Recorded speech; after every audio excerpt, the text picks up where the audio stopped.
የፋኖ ኃይሎች በጎጃም የፈጸሙት ግድያ ልብ ሰባሪ ሆኗል። ታጣቂዎቹ ሲሰልሉን ነበር ያሏቸውን 3 ታዳጊ ሴቶች ገድለዋቸዋል። የፋኖ አመራሩ አስረስ ማረ ግድያውን ፈጽመናል ሲል ለቢቢሲ አረጋግጧል። ሌላ በኩል ጄኔራሎችና ባለስልጣናት በጎጃም ቀጠና የሚንቀሳቀሰውን የፋኖን ክንፍ ማጥፋት ያስችለናል ያሉትን የቀጣይ ግዳጅ አፈጻጸም አቅጣጫ ላይ መምከራቸው ተሰምቷል። እናስደምጣቸዋለን። በመጨረሻም ኢትዮጵያ ዝምታዋን ሰበረች። እስራኤል ለሶማሌላንድ የሰጠችውን እውቅና ተከትሎ ዝምታን መርጣ የቆየችው ኢትዮጵያ በሀርጌሳ ጉዳይ አቋም መያዟን ይፋ አድርጋለች። አምባሳደሩ በጉዳዩ ላይ ዝርዝር መረጃን ሰጥተዋል። እስራኤል ይህን እርምጃ ስትወስድ ኢትዮጵያ ምንም መረጃ እንደሌላት ያነሱት አምባሳደሩ በሰሜንም ሆነ በምስራቅ ቀይ ባህር እንገባለን፣ ቀይ ባህር የኛ ነው ብለዋል። እንመለስበታለን። የባህር በሩ እጃችን መግባት አለበት አሉ ጄኔራሉ። አሰብ በቅርቡ ይመለሳል በሚለው ንግግራቸው የሚታወሱት ጄኔራል ተሾመ ገመቹ ቀይ ባህር ቁርጥ ነው ተዘጋጁ ብለዋል። እናስደምጣቸዋለን። የክልሉ ዋና የፖሊስ አዛዥ ታሰሩ። አዛዡን ለማሰር በሚደረገው እንቅስቃሴ የተኩስ ድምጽ ይሰማ እንደነበር ታውቋል። ይህን ተከትሎ በክልሉ ከባድ ውጥረት መፈጠሩ የተሰማ ሲሆን ነገሩ ከቁጥጥር ውጭ እንዳይሆን ተሰግቷል። ሰሙታላችሁ። አክብሮታዊ ሰላምታችን በያላችሁበት የዓለም ዳርቻ ይድረሳችሁ። የተወደዳችሁ የአንድ አፍታ ሚዲያ ቤተሰቦች ከአንድ አፍታ ለአሁኑ መደመጥ አለባቸው ያልናቸውን ዜናዎች ወደ እናንተ የምናደርስበት ሰዓት ላይ ተገኝተናል። አብራችሁን ትቆዩ ዘንድ ግብዣችን ነው። የማይደገም ዕድል በአከራይ መሳቀቅን የሚያስቀርና እንዲህ በአማረ መልኩ በፒያሳ 100% ተጠናቆ ስራ ባስጀመርነው የንግድ ማዕከላችን ላይ ሱቆችን ከፈለጉ በገዙለት ከነተከራዩ ይረከቡታል። ከ2.8 ሚሊዮን ብር አጠቃላይ ዋጋ ጀምሮ እንዲሁም ልስራበትም ቢሉ ወደ ገበያ የሚገቡበት ለዓመታት ከእሁድ እስከ እሁድ ደምቆ በስራ የለመደ የገበያ ማዕከላችንን ቀድመው የራሱ ያድርጉ። እንደዚሁም 90% የተጠናቀቁትን ቅንጡ አፓርትመንቶቻችንን በልዩ ቅናሽ መሸጥ ጀምረናል። ቀድመው ቦታ ይምረጡ። በ0911 23 3000 ወይም በ0905 33 44 66 በማንኛውም ሰዓት በመደወል ቀጠሮ ያስይዙ። በመጨረሻም ኢትዮጵያ ዝምታዋን ሰበረች። እስራኤል ለሶማሌላንድ የሰጠችውን እውቅና ተከትሎ ዝምታን መርጣ የቆየችው ኢትዮጵያ በሀርጌሳ ጉዳይ አቋም መያዟን ይፋ አድርጋለች። አምባሳደሩ በጉዳዩ ላይ ዝርዝር መረጃን ሰጠዋል። እስራኤል ይህን እርምጃ ስትወስድ ኢትዮጵያ ምንም መረጃ እንደሌላት ያነሱት አምባሳደሩ በሰሜንም ሆነ በምስራቅ ቀይ ባህር እንገባለን፣ ቀይ ባህር የኛ ነው ብለዋል። ከ3 አስርት ዓመታት በላይ እንደ ሉዓላዊ ሀገር ዓለም አቀፍ እውቅና ለማግኘት ስትጠር የነበረችው ሶማሌላንድ ከሳምንት በፊት ከእስራኤል የመጀመሪያውን እውቅና አግኝታለች። የተለያዩ የዓለም ሀገራት እንዲሁም የአፍሪካ ህብረት፣ የአውሮፓ ህብረትና የአረብ ሊግ የእስራኤልን እውቅና በማውገዝ ከሶማሌ ግዛት አንድነት ጎን እንደሚቆሙ አሳውቀዋል። በሶማሌ የኢትዮጵያ አምባሳደር የሆኑት ሱሌማን ደደፎ ከቢቢሲ አፋን ኦሮሞ ጋር በነበራቸው ቃለ ምልልስ ወቅት ስለ እስራኤል እውቅና ምንም አይነት መረጃ አልነበረንም ሲሉ ከቀሪው ዓለም ጋር በዜና እንደሰሙ በመግለጽ ስለ ጉዳዩ ኢትዮጵያ እንደማታውቅ ተናግረዋል። በአፍሪካ ቀንድ የሀያላን ሀገራት ፍክክር እየጨመረ መምጣቱን የተናገሩት አምባሳደሩ የሀገራት ነጻነትና ሰላም ቅድሚያ ሊሰጠው የሚገባ ጉዳይ ነው ብለዋል። እዚህ ጉዳይ ላይ ቢቢሲ አፋን ኦሮሞ ለአምባሳደሩ ያቀረበላቸውን ጥያቄ ሲመልሱ ይህ ወደፊት የምናየው ጉዳይ ነው ብለዋል። ኢትዮጵያ በእስራኤል እውቅና ተስማማ እንደሆነ ሲጠየቁ እስራኤል ስለያዘችው አቋም ምንም እውቅና አልነበረንም፣ በዚህ ጉዳይ ላይም ዝም ያልን ብቸኛ ሀገር አይደለንም ሲሉ መልሰዋል። እስካሁን ድረስ በርካታ ዓለም ሀገራት ታላቅ ጥረት ማድረጋቸውን አይተናል። እኛን ብቻ ለምን ትኩረት አድርገው ይጠይቁናል? ጎረቤት ሀገራት ብቻ አይደሉም፣ ሌሎች ሀገራትም አሉ። ስለዚህ ምንም የሚጠየቅ ነገር የለም፣ ለሁሉም ነገር የወደፊቱን ነው የምናየው ብለዋል። ኢትዮጵያ መቼ አቋሟን እንደምታሳውቅ የተጠየቁት አምባሳደሩ ቀጠሮ የለንም፣ የተቆረጠ ቀን የለም፣ አቋም ወስደናል፣ ያ ደግሞ አቋማችን ነው፣ ምን እንደሚሆን እንከታተላለን ሲሉ መልሰዋል። ከሁለት ዓመት በፊት ኢትዮጵያና በሶማሌላንድ መካከል የመግባቢያ ሰነድ የተፈራረሙ ቢሆንም ከዚያ በኋላ ግን ስምምነቱ ምን ደረጃ ላይ እንደሚገኝ ሁለቱም መንግስታት ሲናገሩ አይሰማም። በወቅቱ ሶማሊያም በስምምነቱ ተቆጥታ የነበረ ሲሆን የኢትዮጵያ ባላንጣ ከሆኑት ከግብጽና ኤርትራ ጋር ያላትን ወዳጅነት በማጠናከር የተለያዩ የትብብር ስምምነቶችን ተፈራርማለች። ኢትዮጵያና ሶማሊያ በአንካራ የፈረሙት ስምምነት ኢትዮጵያ በሶማሊያ አስተማማኝ ደህንነቱ የተጠበቀ ያለቀ ለንግድ አገልግሎት የሚውል ወደብ በሊዝ እንድታገኝ የሚያስችል ነው። ቢቢሲ አምባሳደር ሱሌማን ይህ ስምምነት የት እንደደረሰ ጠይቋቸው ሲመልሱ ወደፊት የተራመደ ነገር የለም ብለዋል። ኢትዮጵያ ከቀይ ባህር ተገላ እንድትቀር አንፈልግም የሚሉት አምባሳደር ሱሌማን በቀጠናው ያሉ ሀገራትን ጠቅላይነት አንቀበልም በማለት መንግስት የባህር በር ለማግኘት ሰላማዊ ጥረት እያደረገ መሆኑን ተናግረዋል። በሰላም የማይሆን ከሆነ በምስራቅም በምዕራብም ያሉ አማራጮችን የመውሰድ መብት አለን። ጥያቄያችን መብታችን እንዲከበር ነው። ኢትዮጵያ የባህር በር ስታገኝ የሚጎዳ አንድም ሀገር የለም። የማግኘት መብት አለን ብለዋል።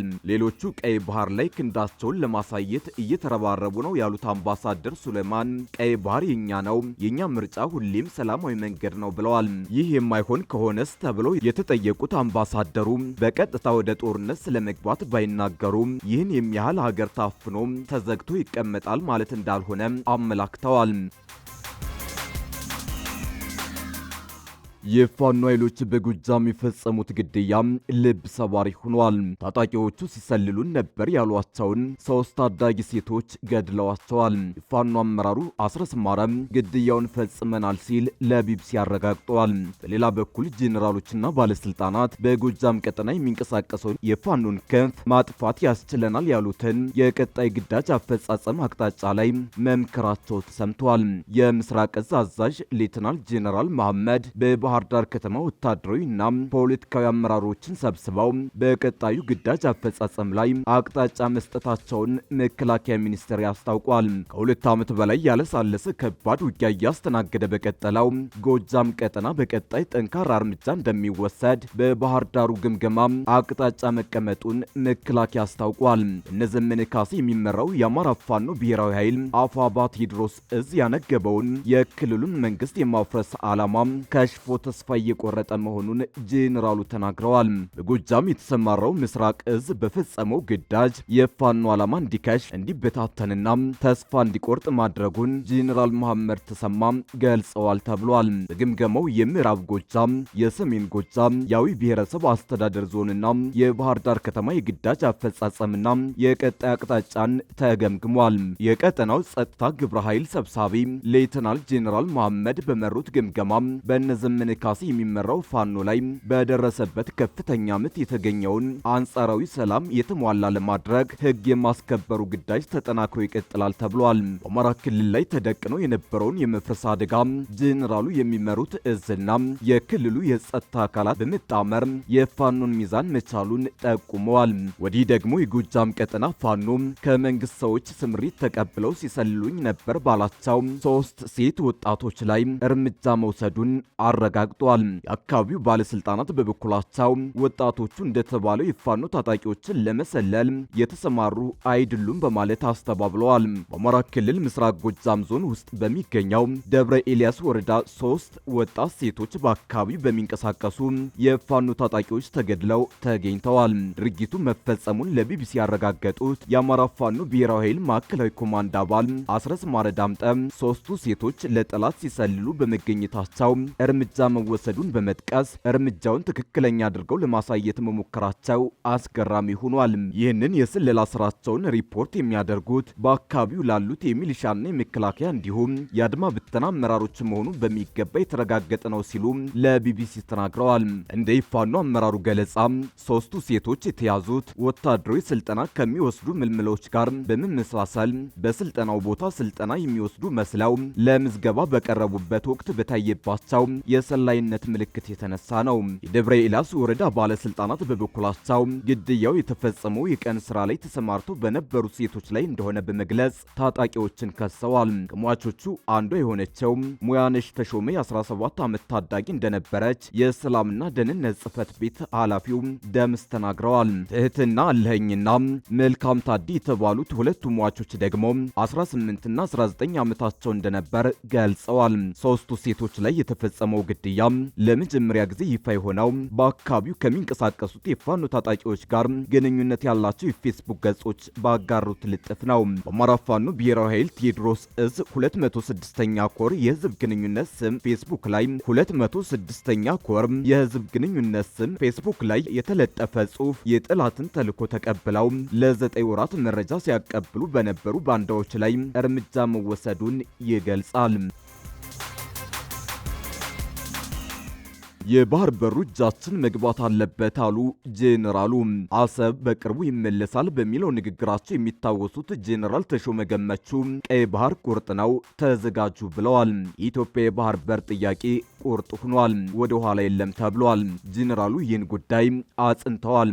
ሜጀር ጄኔራል ተሾመ ገመቹ የባህር በሩን በተመለከተ ማብራሪያ ሰጠዋል። ማብራሪያቸውም ቀይ ባህር የሞት ሽረት ጉዳይ ነው ብለዋል። የባህር በራችን ጉዳይ የህልውና ጥቅም ጉዳይ ነው። የህልውና ጥቅም የሚባለው ነው ምን ማለት ነው? የህልውና ጥቅም ማለት የኢትዮጵያ የህልውና ጥቅም ነው ብለን ስንል ከብሔራዊ ጥቅሞች መካከል የኢትዮጵያ ህልውና ጥቅም ነው ብለን የምናየው እውነት ነው ሲባል ኢትዮጵያኖች ለእውነት ብዙ የራቁ ስላሉ እውነትን ይረዳሉ።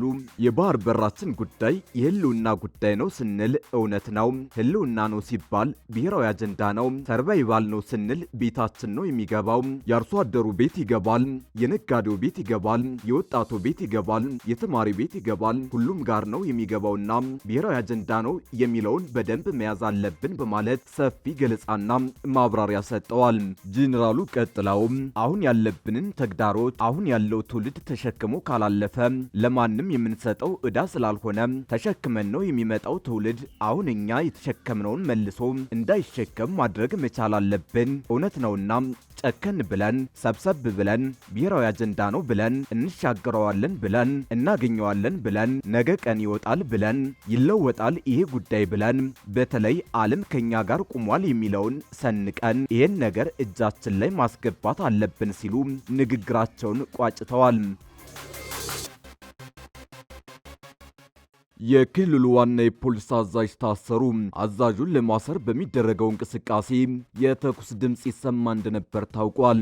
ይህን ተከትሎ በክልሉ ከባድ ውጥረት መፈጠሩ የተሰማ ሲሆን ነገሩ ከቁጥጥር ውጭ እንዳይሆን ተሰግቷል። የጋምቤላ ክልል ፖሊስን በኮሚሽነርነት የሚመሩት አቶ ኡግላ ኦጅሉ ትናንት አመሻሹን በቁጥጥር ስር መዋላቸውን ባለቤታቸው ወይዘሮ አርያት ኡባንግ ለኢትዮጵያ ኢንሳይደር ተናግረዋል። ፌዴራል ፖሊስ አባላት በጋምቤላ ከተማ ያሉ ተጠርጣሪዎችን በቁጥጥር ስር ለመዋል ትናንት ሐሙስ በተንቀሳቀሱበት ወቅት የተኩስ ድምጽ ይሰማ እንደነበር ነዋሪዎች ገልጸዋል። ስማቸው እንዳይጠቀስ የጠየቁ በጋምቤላ ከተማ ባለ አንድ መንግስታዊ ባልሆነ ድርጅት ውስጥ የሚሰሩ የከተማይቱ ነዋሪ ትናንት ከኩለ ቀን በኋላ በፌዴራል ፖሊስ ተሽከርካሪዎች ሰዎች ታስረው ሲወሰዱ መመልከታቸውን ገልጸዋል። ተጠርጣሪዎች በሕግ ቁጥጥር ስር ለመዋል እንቅስቃሴ በሚደረግበት ወቅት የተኩስ ድምጽ ይሰማ እንደነበር እኚሁን ነዋሪ ተናግረዋል። ኢትዮጵያ ኢንሳይደር ያነጋገራቸው ሌላ የጋምቤላ ከተማ ነዋሪ ይህንኑ አረጋግጠዋል። የተኩስ ድምጹ በዛሬው ዕለት እንደቆመ ሁለቱም ነዋሪዎች ገልጸዋል። አቶ ኡግላ በፌዴራል ፖሊስ አባላት ተይዘው ወደ ቤታቸው ለፍተሻ ከመወሰዳቸው አስቀድመው በጋምቤላ ክልል ምክር ቤት ስብሰባ ላይ ነበሩ ተብሏል። በጋምቤላ ከተማ 6 ኪሎ ተብሎ በሚጠራው አካባቢ ወደሚገኘው የፖሊስ ኮሚሽነሩ መኖሪያ ቤት የሄዱ የፌዴራል ፖሊስ አባላት በአራት ተሽከርካሪዎች የተጫኑ እንደነበሩ የአቶ ኡጉላ ባለቤት ገልጸዋል። የጦር መሳሪያ የታጠቁት ፖሊሶች በቤታቸው ፍተሻ ካደረጉ በኋላ ለኮሚሽነሩ ከመንግስት የተሰጣቸውን ሽጉጥ ይዘው እንደሄዱ ባለቤታቸው አስረድተዋል። የፌዴራል ፖሊስ አባላቱ አቶ ኡጉላን ወደ ቤታቸው ሲያመጧቸውም ሆነ በፍተሻ ወቅት አካላዊ ጥቃት እንዳልተፈጸመባቸው የገለጹት ወይዘሮ አርያት ፍተሻው ተጠናቆ ባለቤታቸውን መልሰው ይዘዋቸው የሄዱት ለ12 ሰዓት ሩብ ጉዳይ ገደማ እንደነበር ተናግረዋል። ይሁንና የፖሊስ አባላቱ ባለቤታቸው ወደ የት እንደወሰዷቸውና እስካሁን ያሉበትን እንደማያውቁ አስረድተዋል። በጋምቤላ ክልል የፖሊስ ኃላፊዎች በጸጥታ ኃይሎች ቁጥጥር ስር ሲውሉ የአሁኑ የመጀመሪያው አይደለም። ከ3 ዓመት በፊት የክልሉን ፖሊስ ኮሚሽነር ሲመሩ የነበሩት አቶ አቡላ ኡባንግና ምክትላቸው አቶ ቱት ኮርን ጨምሮ 12 የጸጥታ ዘርፍ አባላት በቁጥጥር ስር ውለው ነበር። ሁለቱ የፖሊስ ኃላፊዎች የታሰሩት የጋምቤላ ነጻነት ግንባር ጋነግ እና የኦነግ ሸኒ ታጣቂዎች ባለፈው ዓመት በሰኔ 2013 ዓ.ም ወር በጋምቤላ ከተማ የሰነዘሩትን ጥቃት ተከትሎ በተወሰዱ እርምጃዎች እጃቸው አለበት በሚል ነበር።